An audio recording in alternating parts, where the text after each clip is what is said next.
Welcome to Modern Choice Financial Podcast, where we talk about real estate, mortgage, and the market in general. Today's topic is going to be in three different parts. We're going to talk about, obviously, the biggest elephant in the room, NAR settlement, and how to deal with it and what to expect from it, number one. Number two, we're going to talk about residential market and also property management and commercial market. And at the same time, as your real estate, mortgage, and insurance broker, I'm going to give you a last tip how to acquire a commercial property, for instance, apartment complex, with very minimum down payment, and also keep your costs very low for the first 3 years and make way more money. Stay tuned for that. So let's just start with NAR settlement. So obviously everybody is a little confused as far as what's going on in the market, and now that this settlement went actually in effect, how we're going to get paid. Matter of fact, a couple of days ago, one of my buyer client that we've been working for last, I would say 7-8 months, because she's kind of going through divorce. We're waiting for that whole settlement and the property to get sold, and the money from this sale of the property that get divided. She would buy her property, and her ex-husband at the time would buy his property from the proceed of the sale. She just texted me a couple days ago, and question was, now that I have to pay your commission, how's that going to work? How many percent of commission you're going to charge me? My question was, to be honest, let's talk. When the time is right and when you're ready to look for properties, we got to talk, because at the end of the day, there's a lot of confusion about that. And after going through all kinds of different scenarios, and also see how our board of realtor in Greater Las Vegas area redesign our offer 11-page form, they added a section, I believe, if I'm not making a mistake, on page 3, that this paragraph is basically kind of like sum it up very quickly. It talks about how buyer's agent can ask for however many percentage of commission that they want to have through that basically purchase agreement from the seller. So at this point, it comes down to, first of all, if you're a buyer, you got to make sure your agent is a very strong negotiator. Why? Because now, just like the rest of the world, and also commercial real estate here in United States, been always done like that. Residential real estate kind of start following the same style of if buyer's agent wants to make however much commission, they can just put it in that offer and ask from the seller through the offer.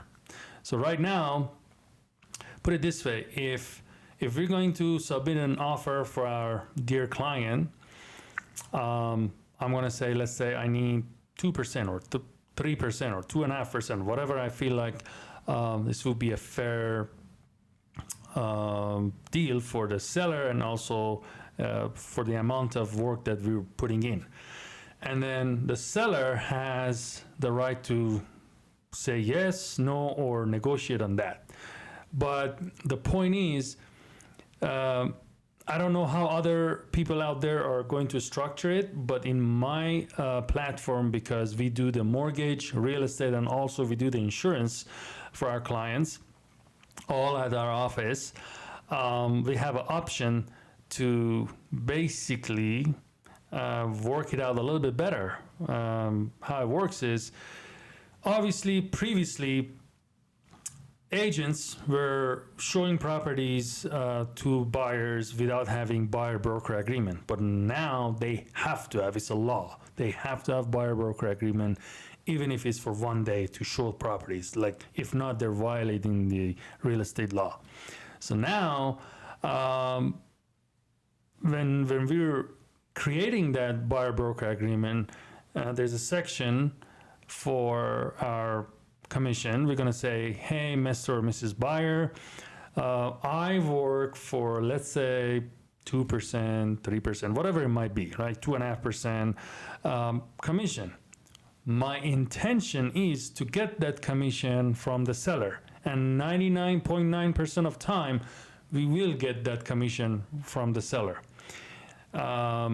Put it that way: if you're a seller and you're putting your property in the market and you're not offering any commission, which is unheard of, and the home right down the street in the same community, very similar to your home or kind of same concept of your home, is in the market and the owner is offering however much for commission, obviously, especially for the buyers that they don't have a lot of money to put down for the down payment and closing costs, and on top of that pay the buyer broker commission, they're going to go with the property that the seller is offering as much commission as possible. Because let's say if the buyer broker agreement read as me as your broker, Mr. or Mrs. Buyer, going to charge you, let's say, 2.5% for commission, and the seller is only offering 2% commission. Well, at that point, it's my responsibility to negotiate that and hopefully get that entire 2.5% that I told my buyer to begin with. This is how much I'm charging for my services and my expertise and the time that I spend in this business and my basically entire team behind me to make sure this transaction is done properly for you. So let's say we have a tough seller and tough negotiator or whatever the case might be, or they just have a little bit of shortage in money and they're just so tight in their budget. They're not going to offer more than 2%. So now there's a 0.5% left in here from what we basically talked to our buyer from the beginning, that my commission will be 2.5%. And I'm trying my best to get entire thing from the seller. But if there's anything left, then you come in and pay the rest. In this case, in this particular example, buyer might end up paying 0.5% of commission when the other 2% was paid through the seller. Hopefully that kind of get those doubts out there clear and understand how it works. But to be honest, especially when your real estate broker is also your mortgage broker, in this case, we're able to tailor everything within the two sides of the story and make sure our buyer has the best benefit at the end of the day and make it work for them.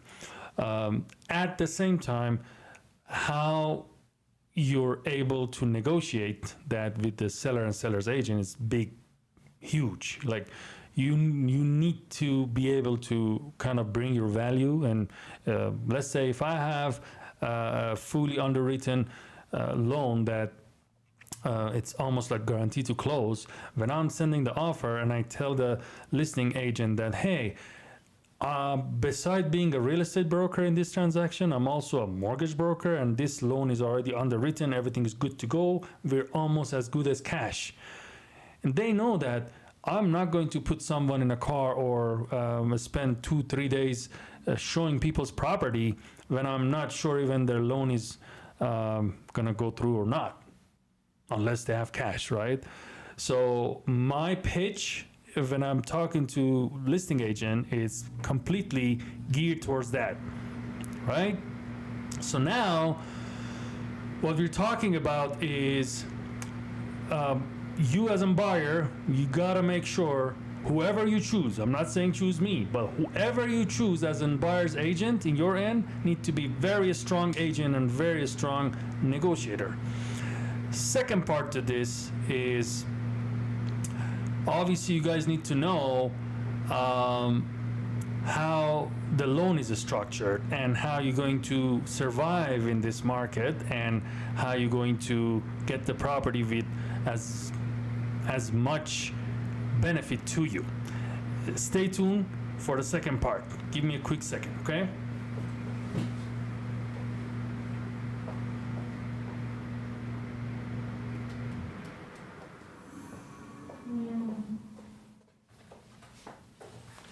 All right, so let's talk about buying a property.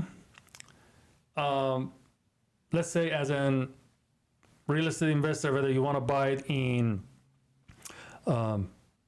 fix and flip on a residential side, or you want to buy a commercial, let's say a shopping center or a multifamily, and you think you're going to buy this property and within next 2 years that you have enough turnaround time, you're going to basically create a value add situation for that property and be able to sell it at a higher value. How you do that is very simple. First of all, despite all these people thinking that buying real estate with the loans that are interest only are a big no-no, to be honest, most savvy investors, that's what they use, right? They use interest only loan. Your loan for first 3 or 5 years or 7 years is only interest. Like basically all you pay is just the interest of the loan. Why? I'm gonna explain why. When you buy a property, let's say $5 million apartment complex, and you put, let's say 20% down, the other 80% is your loan. Your first 3 years, if you're not planning to keep your property in the long term, it actually can potentially apply for a long-term hold as well, but it's mainly for people that they want to flip the property and basically buy it when the property is not producing enough income, and they add value to it by renovating it slowly as the lease comes up, and they basically not renewing the lease, and then they get the access to that particular unit. They do a quick in and out renovation on it, and now they can collect more rent, right? So eventually, let's say you had a 50 unit apartment complex. Now you, within this coming 2 years, you finish your renovation on every single one of those units, and now you raise the rent. Let's say the ongoing rent back in the day was $1,200. Now you're collecting $1,600 per unit, right? So now each unit you add $400 into your monthly income, and you have 50 units, and do the math, you're collecting about $20,000 more. And that is called value add in real estate. It's mainly utilized in commercial real estate, and it's very helpful. If you do your math right, you're going to be very, very successful real estate investors. How it works is you're trying to minimize your expenses during your first 2, 3, 4, 5 years with paying only interest, because you're not going to keep the property forever, right? So you want to make sure every month your income is more and your expenses are less, so you stay floated and you have enough money coming in to cover all your renovation budget and all that, right?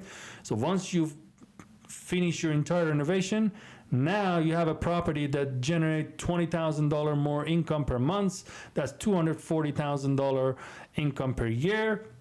Now you add a huge value into your property, and you can turn it around and sell it for way higher price based on that. We have a whole calculation for that. If you guys want to invest in commercial real estate, we can definitely break down everything and go through the whole process of how to acquire a value add property and also fund it. On the mortgage side, it's very important to get what's called ARM loan. What is ARM loan? As I said earlier, it's interest only loan. So your first, let's say 5 years, which is very common one. The one that are very, very savvy and they've done it multiple times, they get 3 years ARM, which is way better rate, because within 3 years you gotta either refinance the loan to a 30 years loan or 25 years loan, or you just gotta have a balloon payment on it. So obviously the rate on those are a lot better. So 5 years is a very comfortable time frame, because within 5 years you can do your renovation, you can put your property back in the market if you want to do a quick flip out of it, and and sell it for profit. So meanwhile, you paid very minimum monthly interest on the money that you borrowed, and you did what you got to do, and you make money quick in and out, and everybody's happy. The bank got their money back, and meanwhile they make some interest on it. You paid very minimum payment every month, and you had opportunity with utilizing OPM, other people's money, making some good money for yourself. And that's how you structure on a mortgage side the purchase of value-add properties. I think I don't want to take this video to 2 hours video. I try to stay within less than 30 minutes. So the next part we're going to talk about is for current market in Las Vegas or greater Las Vegas area, which is technically these three cities, North Las Vegas, and Henderson. So obviously, as we know, within this coming 3 to 5 years, our town is already based on only this news that we know is fact and is happening in front of our eyes. We're going to have two humongous stadium, and they're already building them. We're going to have a new mega resort instead of the old Mirage. We're going to have the all new Hard Rock, and then we're going to have Universal Studio and Hollywood bringing partial of their business here, and all of these activities adding extra employment and extra people into our city, adding more population, and everyone that come in town as a new people, they need housing, and that's why our real estate market is booming. Don't quote me on that. I'm not talking about anywhere else in this beautiful country. We're talking in a macro market of Las Vegas or greater Las Vegas market. We're seeing a beautiful future for the next 3 to 5 years. But here's the deal. Please pay attention to this. This is a fact. You guys gotta hurry up before you miss the boat. And don't tell me, Mehrooz, you didn't tell me. I am telling you, hopefully you pay attention. If you can afford to buy anything today, please buy. Because the next year, that same thing that, let's say, you bought for $500,000, it's not going to be 500,000 anymore. It's going to be 550, 600,000. Just like whoever bought the property back in 2021 or 2022 or 2020, during that 3 years, now their property went about 10% less, because now we're a buyer market, meaning seller don't have lots of offers in their property. It's not like back in 2020 or 2021, you put a property in a market within a day or two, it's already under contract with probably 30 offers on it. Now, they'd be lucky they get 3 offers. But the smarter buyers, they're going to take advantage of the momentum, because they know that once the rate comes down, then everybody will be qualified again, and then the market will be saturated with buyers, and it's going to be a bidding war again. So you buy today and then hold it for the next 6 months to a year. Once the rate comes down, you refinance, and now you won twice. You bought it when it was still cheaper, at least 10%. 10% of a $500,000 home is $50,000 that you basically won to begin with. It's an instant equity, 10% equity in a property once the property value goes up, right? Then when the rate comes down, you just refinance to better rate. So you won twice. You bought the property cheaper, and you take advantage of a lower rate down the road when people, now they're trying to get the rate that is lower, but now ending up paying higher price for the home. So please take my brotherly advice on that and take advantage of the momentum, because it's not going to last. Once the Fed release this new rate, they're saying by end of 2024, hopefully we're going to see twice the rate decrease, but we just don't know how many percent is going to come down. Maybe quarter a point, maybe half a point, but whatever happen, it's going to help the market to have more qualified buyer that is leading with more demand, and the supply will be scarcity. Right now, we are already in shortage of housing, and this is fact, you guys. Thanks to my dear friend Google, you guys can check it out and see what's going on in our country. We're in a shortage of proper housing, and that's why builders are not stopping to build. They're actually building more, and especially on the multifamily side, they're building, instead of 2-story building, 3 or 4 or 5-story building nowadays, because we only have so much land left. With that being said, if you guys need any help, whether if it's buying, selling, or investing on residential or commercial, reach out. Matter of fact, follow in different platform. Someone might watching us in YouTube or in Instagram or in TikTok. The same username, Realtor Mehrooz, or user ID is applied to all the different platform under the same username. We're currently live on YouTube as well, and the one in YouTube have way better sound quality and picture quality, because it's through 4K cameras and professional sound.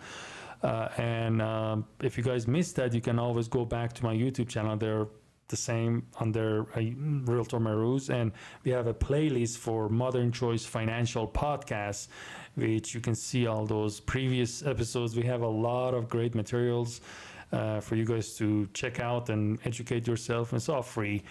And if you think they're helpful, please share it with your friends and loved ones. And if you want a specific topic for us to talk about, please comment it in whatever platform you're watching the videos, so we can start making those videos for you guys. And if I can answer it myself as your real estate, mortgage, and insurance broker, I would love to answer it myself. But if not, I definitely bring a guest so we can talk about those topics. Other than that, thank you very, very much. And hopefully this video was helpful. Ciao. Talk to you guys later.